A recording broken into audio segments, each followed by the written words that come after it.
आम्ही काल नाशिकला आलो होतो आणि आता निघतो आहो ब्रह्मगिरीला आणि मग तिथे गेल्यानंतर ठरवू अजून काय काय करायचं। तर आता आम्ही चाललोय बुलेटवर। चलो बाय।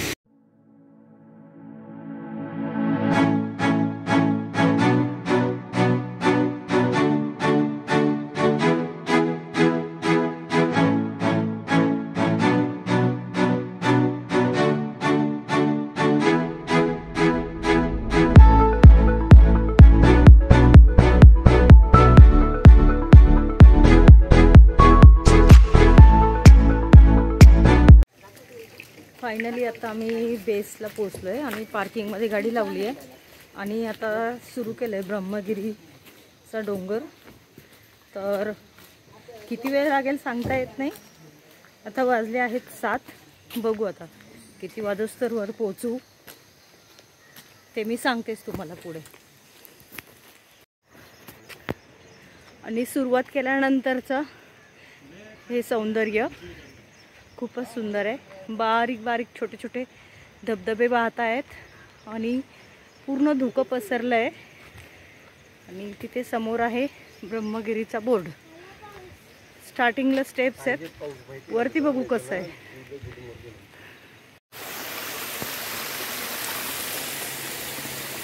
आणि पाठी बिबट्याचं दिलं होतं आणि आता कोल्ह्याची माहिती दिली आहे यांनी। थोड्या थोड्या अंतरावरती जंगलातल्या प्राण्यांची त्यांनी बोर्ड लावलेले आहेत आणि धुकं खालपर्यंत आलंय। दाट झाडी आहे आणि त्याच्यामधून हा चालण्याचा रस्ता।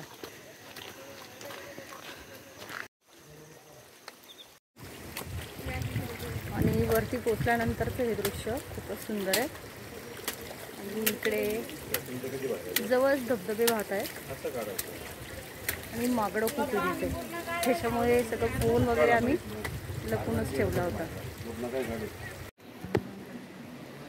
आता वरती पोहोचल्यानंतर हे दिसतंय दृश्य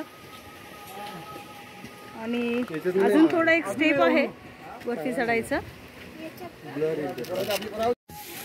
आणि अशी यांनी कमान दिली आहे। आता इथून परत पायऱ्याच आहेत आणि पावसाचं प्रमाण वाढलंय आणि अगदी ह्या ज्या स्टेप्स आहे या अगदी अंगावर आहेत।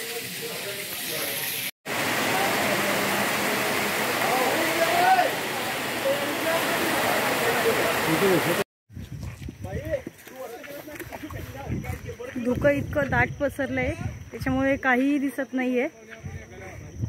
फक्त तिथे एक तळ आहे तेवढं दिसतंय बस, बाकी काही नाही। पूर्ण धुकं आहे अगदी दाट आणि छान झाडी आहे, खूपच सुंदर आहे।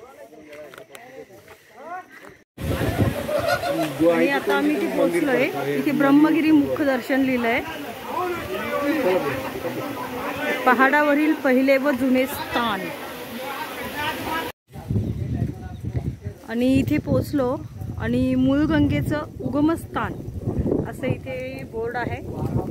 आणि मी स्वतः नाशिकची असून मी पहिल्यांदा आली आहे गंगेचं उगमस्थान कुठे हे बघायला। आणि हे गुरुजी इथे पूजा करतायत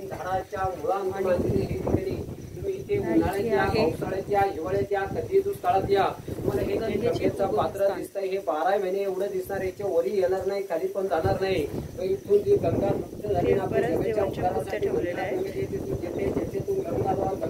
कुशेवर्त त्र्यंबकेश्वर मग नाशिक पंचवटीचा जो मोठा पात्र दिसतो ते हे गंगेचं मूळ स्थान आहे। तीर्थ ज्या सर्वांनी गंगेचं दर्शन आणि आमचं हे झालंय मंदिराचं दर्शन।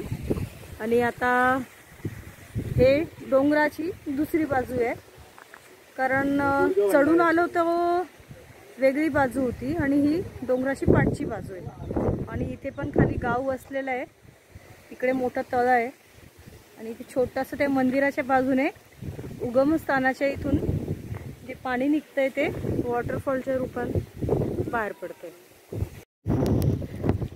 आणि हे मुन्नारसारखं सिमिलर आहे. सगळी झाडं पण चाय बागांसारखी आहेत, अशी लगातार आणि त्याच्यामधून वाट आहे. असे गुच्छ आहेत झाडांची, सगळी त्याच प्रतीची झाडं आहेत त्या डोंगरावरती. आणि मुन्नारलाही आता ह्या पावसाळ्यामध्ये असंच आहे, छान वातावरण असतं. तसंच इथे मुन्नारला आल्यासारखं फिलिंग आहे, हिल स्टेशन. आणि जिथे आलो आहे हे पण काय हिल स्टेशनपेक्षा कमी नाही आहे, खूपच सुंदर आहे वातावरण. आत्ता जटा मंदिर होतं, त्याच्या पाठून हा रस्ता होता, पण त्यांनी खांब टाकून बंद केला होता. ते बोलले इकडे जायला परमिशन नाही आहे. तर दुर्ग भंडार बघायचं होतं. एवढ्या वरती आल्यानंतर म्हटलं बघून घेऊ. आणि ते बोलले त्या कपारीच्या इथून जायला काही सपोर्ट नाही आहेत, खांब नाही आहेत, काही नाही आहे, तर त्या वॉलवर जाऊन देत नाहीत, म्हणून त्यांनी तिकडनंच रस्ता बंद केला. तर आम्ही बोललो की जेवढं सेफ आहे तेवढं जाऊ, फोटो काढू आणि परतीच्या मार्गाला लागू. आणि आता इथे पोहोचल्यानंतर हे तळ आहे आणि एवढी पायवाट राहिली आहे, तेवढी गेल्यानंतर ती बॉल लागणार आहे भंडारची. जिथपर्यंत जाऊ शकतो तेवढंच जाणार आहे. स्लिपरी आहे बराच रस्ता आणि पूर्ण झाडी आहे इथे. जसं मी आत्ता बोलली होती की मुन्नार सारखं वाटत होतं, त्या प्रतीची झाडी असेल. आणि इथे पोहोचल्यानंतर ही असं कपारीतून पायऱ्या बनवल्या आहेत त्यांनी आणि तिथून खालती जायचं आहे आणि मग ते दुर्ग भंडारकडे जाण्याची वाट दिली आहे वाटतं. जी मी बोलली की एक पायवाट आहे आणि त्याला सपोर्ट काहीच नाही आहे, तर ते क्रॉसिंग हे गुहेतून गेल्यानंतर आहे.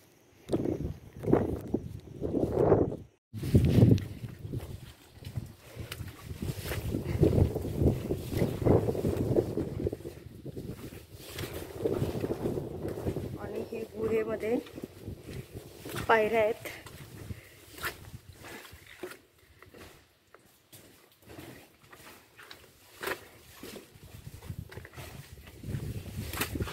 पायऱ्यांचा डिस्टन्स पण खूप मोठा आहे.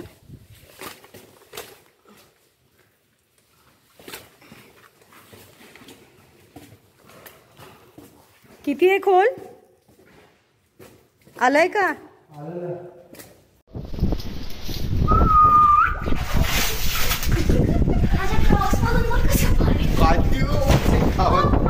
काही नाही काय. फायनली त्या दरवाजासमोर आल्यानंतर हे समोर आहे दुर्ग भंडार आणि त्याची पायवाट खूपच नॅरो आहे, त्यामुळं जाऊन रिस्क नकोच आहे. आणि तिकडे खालती काहीतरी पायऱ्या आहेत, कसलं तरी मंदिर असणार आहे. खालती जाऊन आणि पोचतोय दुर्ग भंडारच्या पायथ्यापर्यंत, क्रॉसिंगपर्यंत.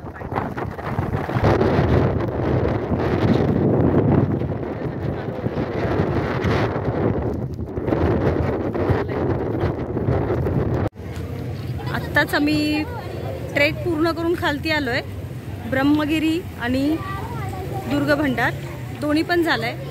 आणि आता आल्यानंतर खालती खूपच गर्दी आहे, पार्किंग पण फुल झाली आहे. छान होता एक्सपिरियन्स. आणि नाशिकचं वातावरण तसं खूपच थंड असतं आणि थंडी वाजली आम्हाला. चलो भेटू आपण.